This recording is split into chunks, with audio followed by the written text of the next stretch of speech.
네, 여러분 반갑습니다.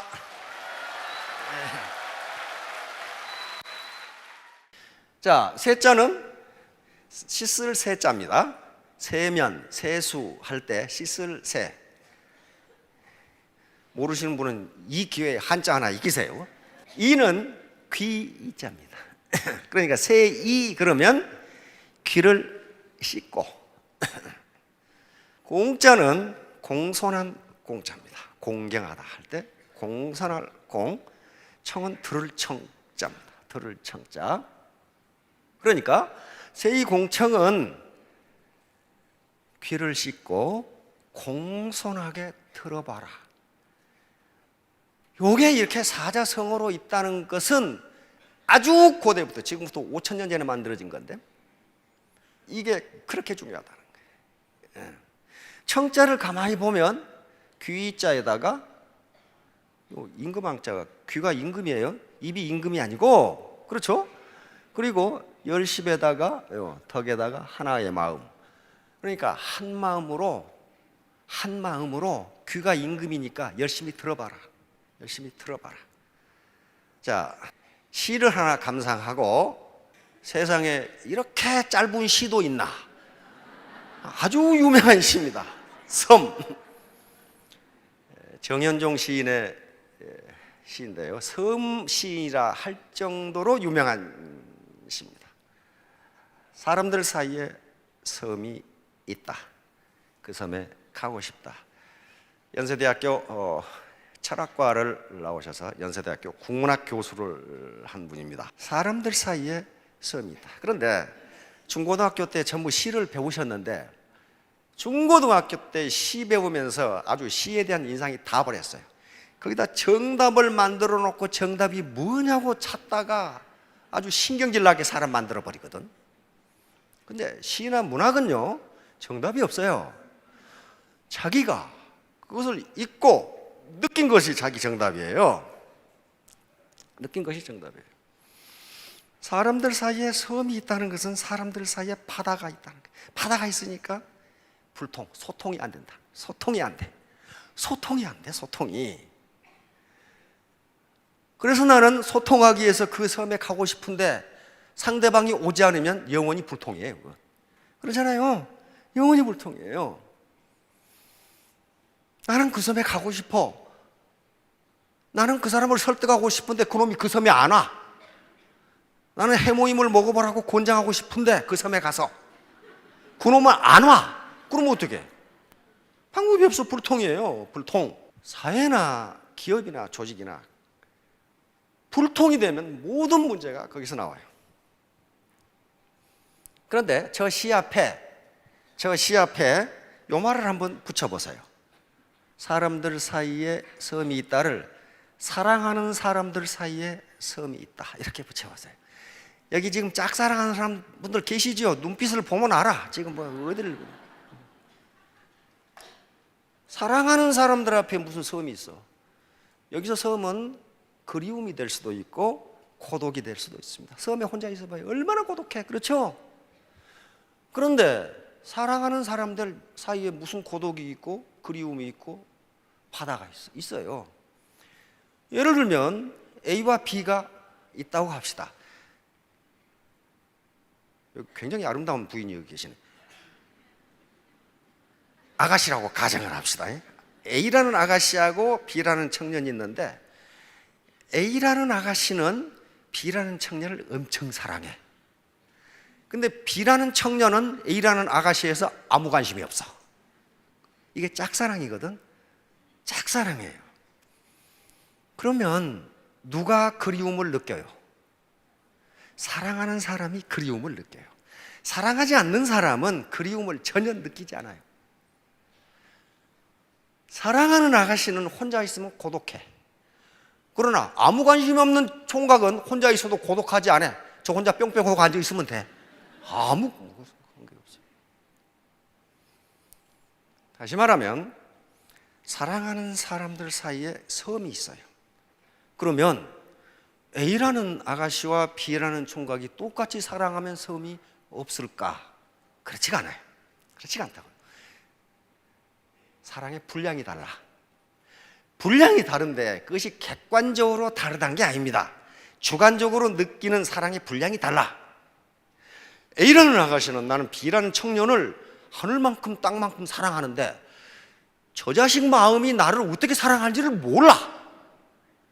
그것을 경제학에서는 정보의 비대칭성이라고 합니다. 정보가 서로 같지가 않아. 나는 내 마음을 알겠는데 저쪽 마음을 알 수가 없어.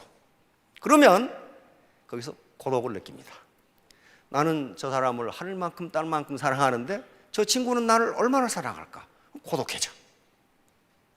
이것은 청춘 남녀 간의 문제뿐만 아니고 부모 자식 간에도 문제입니다. 반드시 그리움은 또는 고독은 사랑할 때만 느낀다. 사랑하지 않으면 아무 관계가 없어요. 일반적으로 내리사랑이기 때문에 부모가 자식을 사랑하는 사랑의 분량이 자식이 부모를 사랑하는 사랑의 분량보다 큽니다. 크죠? 그래서 자식이 부모를 오지 않으면 부모는 그립고 고독해져요. 그러나 찾아가지 않은 자식은 전혀 고독하지가 않아. 왜? 사랑의 분량이 달라요. 따라서 사랑하는 사람들 사이에는 섬이 있어요. 부모는 자식이 오기를 섬에 가서 기다리는데 자식은 오지 않아. 왜? 고독하지가 않거든. 고독하지가 않거든. 그래서 정현정 시인은 나는 그 섬에 가고 싶다. 나는 소통하고 싶다. 이 시를 읽고 에이 그게 아닌데 그렇게 느끼신 분은 그렇게 느끼시면 돼요. 이게 정답이 아닙니다. 제가 읽어보니까 그렇다 그런 말이에요. 지금 제가 읽어보니까 그렇다. 사람들 사이에 섬이 있다는 것은 그 가운데 바다가 있다는 거예요. 바다가 있는데 나는 그 바다를 건너서 소통하러 섬에 가고 싶은데 상대방이 올지 안 올지는 몰라. 영원히 안 오면 나는 영원히 그립고 영원히 고독한 거예요. 따라서 여기서 애터미 사업 같이 한번 해보자 했을 때 처음에 고독을 느낄 겁니다. 나는 진심으로 이야기하는데 저 자식이 나를 하산에 두고 뺏겨 먹으려고 그러나? 뭐 이렇게 생각하면 할 수 없어요. 그걸 어떻게 하겠어요? 방법이 없어. 통즉 불통, 불통즉 통. 동의보감을 읽어보니까 잡병편애가 탁 나와요. 통하면 이 뒷자는 아플 통자입니다. 아프지 않고 불통즉통. 통하지 않으면 아프다. 이건 정확하게 맞죠? 우리 몸에 혈액순환이 안 된다거나 또는 무슨 임파 순환이 안 된다거나 기순환이 안 된다거나 소화가 안 된다거나 이게 통하지 않는 거거든요. 이렇게 되면 어딘가 아파요. 통즉 불통. 그러나 그것이 잘 통하면 아프지가 않습니다. 그렇듯이 조직을 이루고 있는 사람들도 통하면 커뮤니케이션, 소통이 잘 되면 아프지 않아요. IMF 사태 때 많은 기업이 도산을 했습니다. 많은 기업이 도산했어요. 그래서 도산에서 이 구조조정에 들어갔다가 또는 워크아웃에 들어갔다가 회생한 기업들을 정리해놓은 보고서가 있어요. 보고서를 쏙 읽어보면 공통점이 있어요. 왜 이 회사가 워크아웃에 들어가고 구조조정을 할 수밖에 없었느냐? 그 대부분의 이유가 불통이에요. 불통. 다시 말하면 서로 승진 경쟁을 하느라고 A가 가지고 있는 정보, B, C 각 직원들이 가지고 있는 정보를 서로 안 나누는 거예요. 왜냐하면 나만의 비밀, 내가 이걸 가지고 승진해야지. 그래서 나중에 워크아웃을 벗어나서 인류 기업으로 발전한 기업들이 많이 있는데 맨 먼저 한 것이 뭐였냐면 소통이었어요. 소통. 어떻게 소통을 하느냐? 먼저 맥주 파티부터 시작하더라고. 홀에서 서로 이야기하도록. 서로 만나서 이야기하도록. 그런 다음에 CEO가 인트라넷, 사원 그 인터넷망을 통해서 자기 정보부터 공개합니다. 나는 이런 정보를 가지고 이런 정보를 이런 전부 정보를 공유하도록 하니까 뭐가 나와요? 시너지가 나오는 거예요. 그래서 아주 훌륭한 기업으로 성장해버려요. 그 한 예가 넥센입니다. 넥센 야구단 아시죠? 넥센이란 말이 넥스트 센츄어리 그 말이에요. 다음 세대 타이어. 원래 그게 우성 타이어였거든. 망해가지고 워크아웃에 들어가서 넥센 타이어로 바뀌었다. 지금 야구단까지 가지는 인류 기업으로 성장했죠. 소통이었어요. 그러니까 스폰서와 파트너 간에 소통이라는 것이 그렇게 중요합니다. 소통은 겸손함입니다. 휴밀리티예요. 자기가 겸손하지 않으면, 자기가 똑똑하다고 생각하면 소통이 안 돼요. 소통이 안 된다고요. 소통이 잘 안 되는 이유, 이게 많은 리더십 학자들이 당신이 소통이 안 된다면 당신이 거만하지 않는가 검토해봐라. 교만하지 않는가. 나는 알 만큼 알고, 나는 대학 나왔는데 초등학교밖에 못 나와서 내가 당신 말 들을 게 뭐 있어. 요게 교만이에요. 요게 교만이란 말이에요.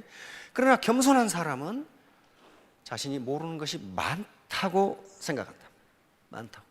그래서 서양의 모든 학자들, 특히 미국의 웨스트 포인트 교과서에도 현대 군사 환경은 매우 다이나믹하게 변하기 때문에 원칙 FM을 배우되 반드시 비판적 사고를 하라고 돼 있어요. 크리티컬 싱킹을 하라고. 비판적 사고라는 게 뭐냐면은 당신 관점에서만 보지 말고 다른 관점에서 한번 봐라 그 말이에요. 이걸 비판적 사고라 그래요. 왜 그러냐면은, 다른 관점에서 왜 봐야 하냐 하면은 모든 현상은 보는 관점에 따라 달라지니까 그래요. 달라지니까. 자기가 본 것이 옳다고 생각하지 말라는 거예요. 많은 심리학자들과 또는 정신분석학자들이 연구한 바에 의하면 모든 인간은 착시와 착각을 하고 있다고 결론을 내요. 그 사람이 본 것이 진짜가 아니라는 거예요. 얼마 전에 그 인터넷에 치마 색깔 보신 분 계시나요? 깜짝 놀랐어요. 분명히 내가 보기에는 파란색하고 뭔데 흰색이라고 주장하는 거예요. 그게 사람에 따라서는 그게 줄무늬가 흰색으로 보인단 말이에요. 나는 그게 파란색으로 보이는데, 그런데 그게 거의 반반이에요. 어떻게 색깔이 똑같은 색깔인데 요 시신경에 따라서 색깔이 달리 보인다니까요. 그거 되게 많이 팔았다고 그러더라고. 그렇죠? 그 착각을 일으키니까 내 생각이 맞다고 생각하지 말라. 다시 말하면, 그럼 내 생각이 틀렸냐? 그게 아니고 상대방은 그렇게 볼 수도 있다는 걸 인정하라는 거예요. 한번 봅시다. 어떻게 생겼는가?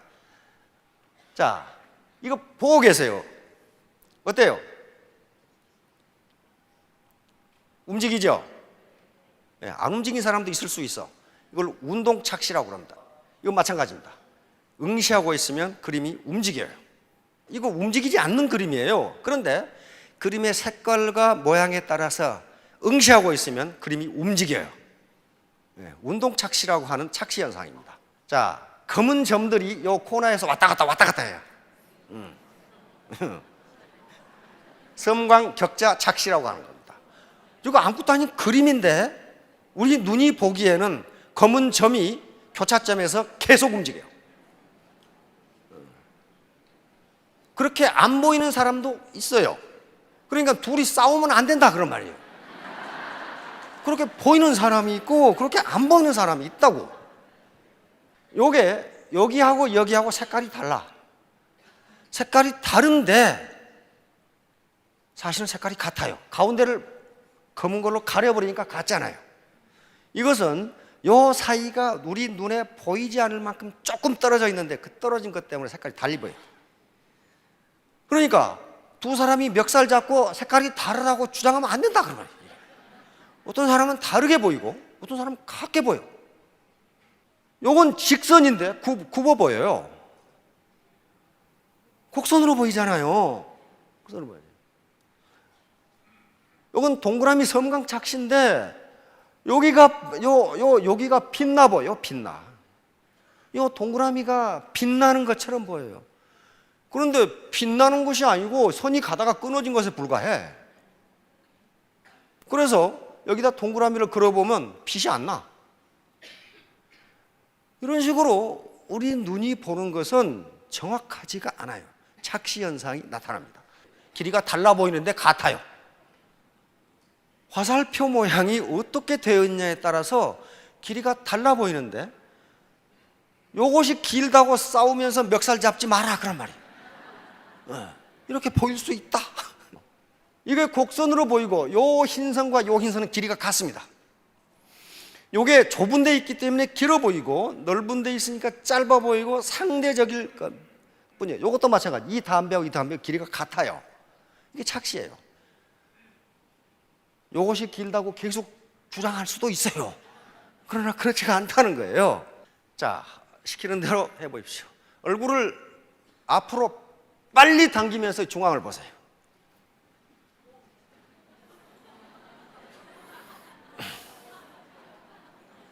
네, 어때요? 돌죠? 네, 돕니다. 그 말 좀 들어. 가만히, 내가 네 말 듣나 보자. 이러고 있는 거죠. 들어도 괜찮아요. 들어도. 운동 착시예요. 이게 동그라미 회전 원반 착시인데 무슨 얘기냐 하면은 이 그림을 가만히 앉아 보는 사람은 정지했다고 주장한다 그 말이에요. 그러나 움직이면서 보는 사람은 돈다고 주장한다 그 말이에요. 둘 다 맞다 그런 말이에요. 어느 하나가 틀린 게 아니고 환경에 따라서 달리 보인다는 거예요. 그래서 다른 사람 말을 들어야 된다는 거예요. 이건 애매모호한 이미지 착시입니다. 이것이 오리인지 토끼인지, 어떤 사람은 오리로 보고 어떤 사람은 토끼로 보고 둘 다 맞다 그런 말이에요. 근데 선입관이 있는 사람은 오리만 보일 거예요. 이쪽에 토끼는 안 보일 거라. 이게 컵인지 사람 얼굴인지, 루빈의 꽃병이라고 하는 꽃병입니다. 루빈이라는 사람이 만든 건데요. 이 그림은 정수간 숙녀와 마녀 얼굴이 두 개 동시에 들어 있습니다. 이 그림은 하버드 대학에서 실험한 겁니다. 인간의 선입관이 어떻게 되는가를 알아보기 위해서 한 클래스에는 숙녀 사진만 보여주고 한 클래스에는 마녀 사진만 보여줬어요. 그리고 나서 두 클래스를 합해가지고 이 사진을 보여주니까 숙녀 사진을 먼저 본 학생들은 숙녀라고 주장하고 마녀 사진을 먼저 본 학생들은 마녀라고 주장하는 거예요. 이 그림에는 두 개가 다 들어있어요. 그러니까 인간의 선입관이 어떻게 작용하는가를 알아보기 위해서 그렇게 한 거예요.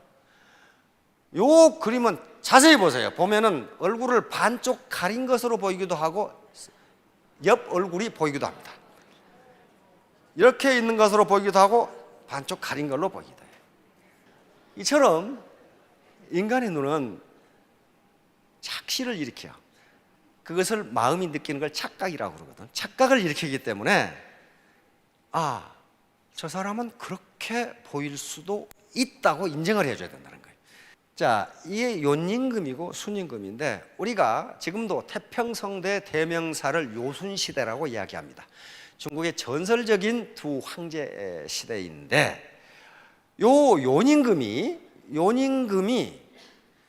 나라를 다스리면서 한 50년 정도 다스렸어. 그래서 자기가 나라를 잘 다스리는지 요걸 알고 싶었어요.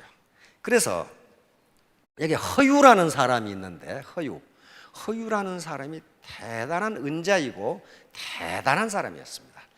그래서 요임금이 허유한테 찾아가서 내가 50년 동안 나라를 다스렸는데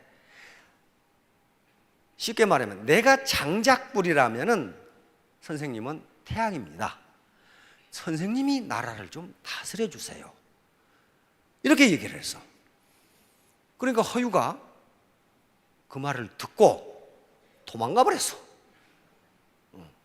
당신이 있는데 내가 무엇 때문에 그걸 다스리느냐? 지금도 잘하고 계시지 않느냐?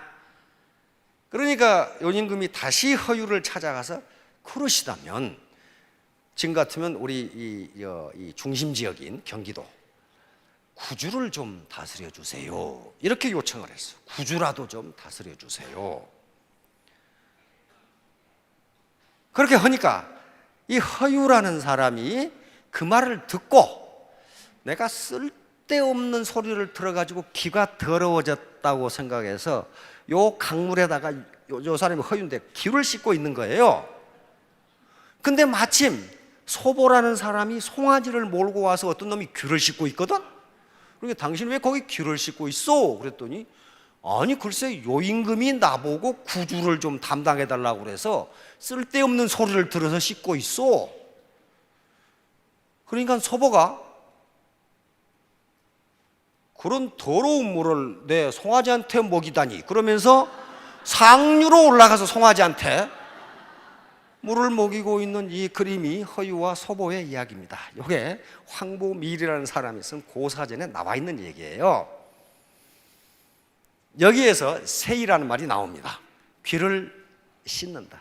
그러니까 쓸데없는 소리를 들어가지고 귀가 더러워졌으니 귀를 씻는다. 나중에 이것이 원나라 정도 와가지고 공청이라는 말과 합해집니다. 귀를 씻고 공손한 마음으로 들어보라. 금년도에 우리 교수신문에서 교수들이 지난 해에 우리나라를 대표하는 사자성어로 선정한 말이 지록위마입니다. 그러면서 교수들이 뭐라고 설명했냐면은 이 말이 생긴 이래 이토록 잘 맞는 상황이 만들어진 것은 처음이다 그랬어요. 지록위마는 무슨 얘기냐면은 요 사슴을 갖다 놓고 말이라고 주장한다 그런 말이에요. 사슴을 갖다 놓고 말이라고 주장한다. 요건 진시황 말기에 있었던 얘기입니다. 진시황이 죽고 이세 황제가 자기 이세 황제가 등극을 했는데 조고라는 사람, 이 사람이 조고라는 황관이 정권을 장악합니다. 그래 놓고 바보 같은 이세 황제를 갖다 놓고 요 자식을 요 놈을 때려 죽이고 내가 황제가 되어야 되겠다고 마음을 먹어요. 그래 놓고 어느 날 갑자기 사슴을 끌고 와서 이세 황제가 그거 사슴 아닌가? 그러니까 조고가 느닷없이 있다가 아닙니다 말입니다 그랬단 말이에요. 그런데 요 주위에 서 있는 사람들은 요 조고의 권력이 무서워 가지고 말을 못해. 잘못하면 죽으니까. 그러니까 요 이세 황제가 요 신하들한테 저게 사슴이지? 그러니까 신하들이 말입니다 그랬단 말이에요. 그러니까 이세 황제가 어떻게 생각했냐면은 아, 내가 드디어 미쳤구나 그렇게 생각했어요. 어떻게 사슴이 말이 사슴으로 보이나? 그러니까 조고가 하늘에 제사를 안 지내서 그럽니다. 그렇게 해놓고 엉뚱한 데 갖다 놓고 죽이고 자기가 황제가 되려고 한 사건이 지록이마 사건이에요. 그러니까 권력이 무서워서 진실을 말하지 못한다. 권력이 무서워서 그게 지록이마예요. 바로 이제 스폰서와 파트너 관계는 사실 리더십 관계입니다. 누가 이끌고 누가 추종하고가 아니고 상호 이끌고 가는 리더십 관계인데 리더십에서 가장 중요한 것이 경청이라는 거예요. 리스닝. 바로 세이 공청이라는 것도 경청, 리스닝을 이야기합니다. 그래서 많은 학자들이 경청이 리더십의 요체라고 이야기합니다. 우선 들어야 신하들 또는 부하들 그 다음에 나의 팔로워들이 어떤 생각을 하고 있는지를 안다는 말이에요. 그래서 바로 여기서 아까 말한 요임금의 격양가가 나옵니다. 요임금이 50년 동안 나라를 통치하고 나서 내가 과연 나라를 잘 통치하는지를 그 당시 무슨 커뮤니케이션 수단이 없기 때문에 직접 미복을 입고 민정 시찰을 나갔어요. 시찰을 나가서 어떤 늙은 농부를 만나서 요즘 임금님이 나라를 잘 통치합니까? 이렇게 물었어요. 그러니까 이 늙은 농부가 부른 노래가 격양가라는 노래입니다. 이것을 태평성대를 구가하는 노래로 그렇게 정평이 나 있는 노래입니다. 자, 뭐라고 했냐면은 해가 뜨면 나가서 일하고 해가 지면 돌아와서 쉬네. 우물을 파서 물을 마시고 밭을 갈아 먹고 사는데 임금의 힘이 어찌 내게 미치랴. 이 말이에요. 뭐 임금이 있으나 없으나 마찬가지 아니냐 그런 생각인데 요 노래를 듣고 요임금은 내가 나라를 잘 통치하고 있구나 하고 돌아가서 20년간 더 통치를 합니다. 70년간 통치를 하는데요. 이 말은 무슨 말이냐면은 우리 몸을 생각해 봅시다. 몸이 아무 이상이 없으면 장기에 대해서 관심이 없어요. 폐, 신장, 심장, 비장. 그게 전혀 문제가 없으면 아무 관심이 없다고요. 물과 공기가 깨끗하면 물과 공기에 대해서 관심이 없어. 근데 그게 더러워지면 관심이 생겨요. 예를 들면 백성들이 임금에 대해서 관심이 많다는 것은 뭔가 살기가 힘들다는 걸 얘기해요. 관료들이 뜯어먹고 못 살게 굴고 아이고 우리 임금님이 좀 잘 좀 해주지 않나 이렇게 하니까 임금에 대해 관심이 있는 거예요. 그러니까 임금에 대해서 아무 관심이 없다는 것은 백성들이 살기가 편하다 그런 말이에요. 자, 이 격양가 나중에 계속 다른 얘기가 나오는데요. 마찬가지입니다. 마찬가지로 아무 관심이 없다. 나라에 대해서 아무 관심이 없다. 그것은 나라가 잘 통치되고 있다는 걸 말합니다. 아이고 우리 대통령께서 일자리 좀 만들어 주지 왜 이렇게 하고 있나? 그 말은 일자리가 없다는 거예요 지금. 이 사람이 중국 역사상 가장 유명한 항우장수고 유방입니다. 진시황이 천하를 통일하고 15년 만에 망해버렸어요. 그러니까 춘추 전국시대가 한 500년 되는데요, 500년 동안 싸워가지고 통일을 했는데 망하기는 15년 만에 망해버려요. 그러니까 창업보다 수성이 어려워요. 수성이 어렵습니다. 이게 덕을 베풀지 않으면 망해요. 그런데 진나라가 망하게 되니까 각지에서 영웅 호걸들이 천하를 자기가 차지하겠다고 일어난 게 대표적인 인물이 이 항우장수하고 유방입니다. 근데 항우장수하고 유방은요 애초에 비교가 되지 않는 인물이에요. 항우는 초나라에, 그러니까 지금 양자강 남쪽 그쪽 지역이죠. 오나라 지역이죠. 대대로 장수 집안이에요. 귀족 집안이에요. 거기다가 항우장수는 역발상 기계세라는 말이 나타내 주는 바와 같이 그 힘으로 산을 뽑아버리고 그 기계로 천하를 덮어버릴 수 있는 기상을 가진 인물이 항우장수였어요. 유방은 어디 조그마한 시골의 면장 정도 되는 사람이었어요. 그리고 이 양반이 한나라를 창건한 황제임에도 불구하고 그 아버지 어머니 이름이 불명확해. 그렇다면 얼마나 형편없는 집안인가를 알 수가 있어요. 그런데 누가 이겼어요? 유방이 이겼어요. 항우는 자결했습니다. 진나라를 때려엎고 천하를 차지하겠다고 일어섰을 때 항우의 군대는 40만이었습니다. 정예 40만을 가지고 있어요. 유방의 군대는 10만밖에 되질 않아. 그런데 결국은 해야전투에서 항우는 자결을 하고 유방이 승리함으로써 천하를 차지한 건 유방이고, 그리고 한나라를 세워서 그것이 중국인들의 자부심으로 되고 있는 게 한나라라는 나라예요. 지금 유방이 세운 나라예요. 유방이 어떻게 그렇게 됐을까? 어떻게 저렇게 탁월한 장수가 그 촌뜨기 같은 유방에 졌느냐는 거예요. 이유는 간단합니다. 항우는 아까 이 온팽이에요. 102%야. 요건 절대 제품이 아니네. 내가 보니까 이게 부러져 버려. 자기가 워낙 똑똑하기 때문에 다른 참모들 말을 듣지를 않아. 항우 밑에 범증이라고 하는 아주 탁월한 책사가 있었습니다. 그냥은 나이가 70이었는데 왜 항우를 모시게 되었느냐? 그 바로 항시 그 집안의 은혜를 입은 사람이에요. 그래서 항우를 보좌했어요. 그러니까 이 항우한테는 범증이라는 아주 탁월한 책사가 있었어요. 그다음에 유방에게는 이 삼총사가 있어요. 삼총사. 유방을 한나라 황제로 만들어낸 삼총사가 있습니다. 장량이라고 하는 이 최고 책사, 이 자방이니까 장자방이라고. 그다음에 소하라고 하는 책사, 그리고 한신이라고 하는 장수. 요 사총사가 한나라를 만들어 버린 겁니다. 그런데 항우는 자기가 워낙 똑똑하기 때문에 범증의 말을 하나도 듣지를 않아. 범증을 노망한 영감탱이 헛소리하는 걸로 알아. 그런데 유방은 자기가 98%밖에 안 돼. 그러니까 말을 다 들어.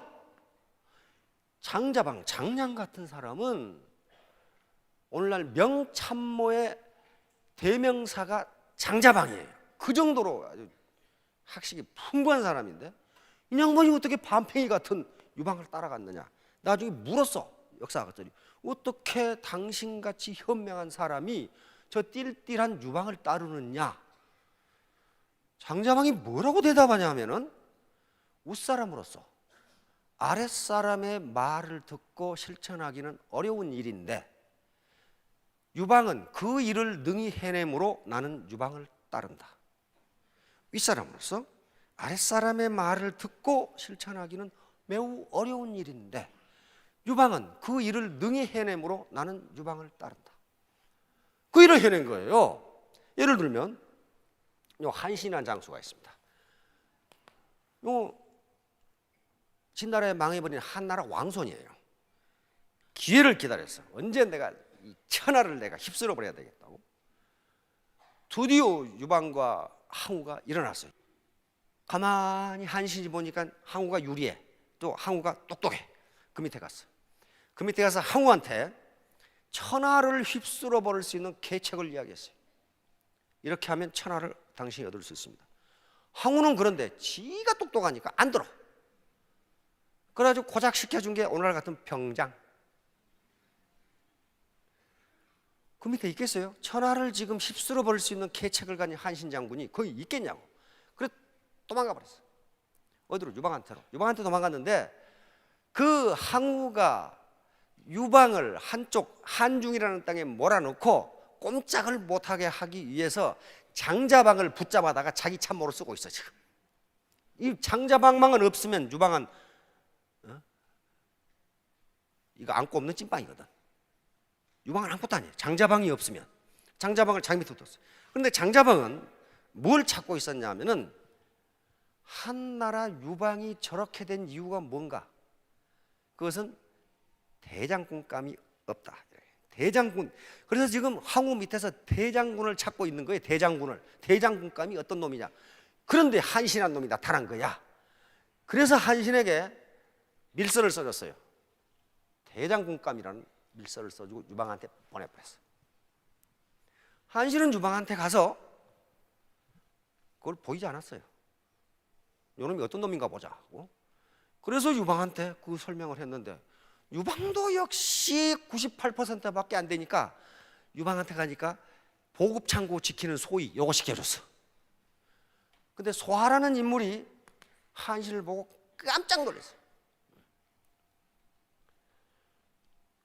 유방한테 쫓아갑니다.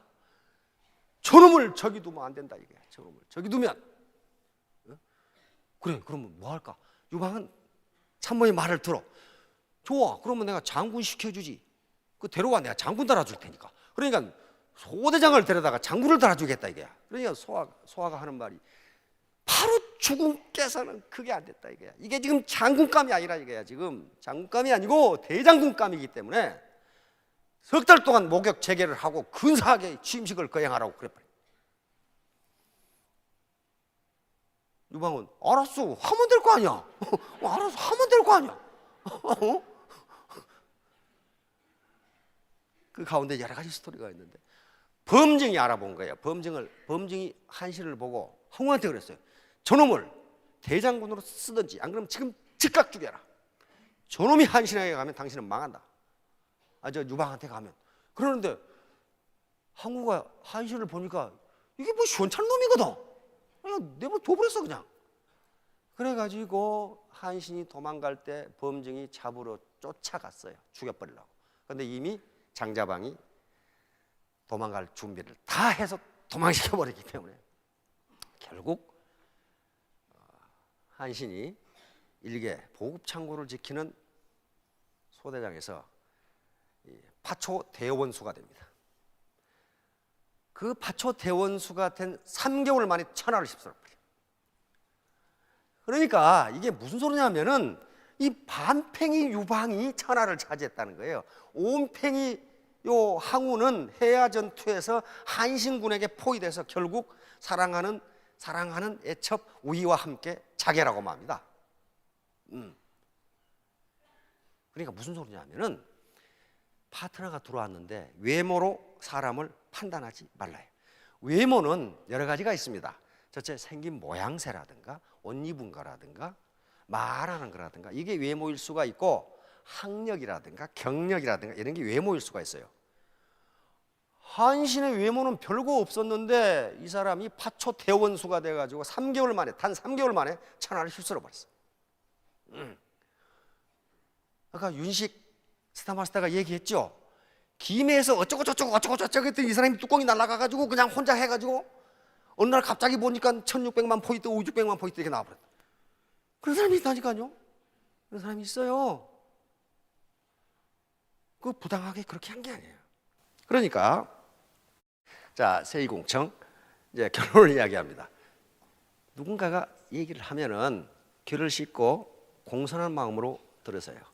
모든 인간은 착시와 착각 효과가 있기 때문에 그렇습니다. 그리고 누가 대원수감인지 알 수가 없어요. 누가 대원수감인지 알 수가 없어. 싸고 좋으니까 써봐, 싸고 좋으니까 써봐 하면 그 중에 뚜껑이 왕창 날아가가지고 대원수감이 나온다니까.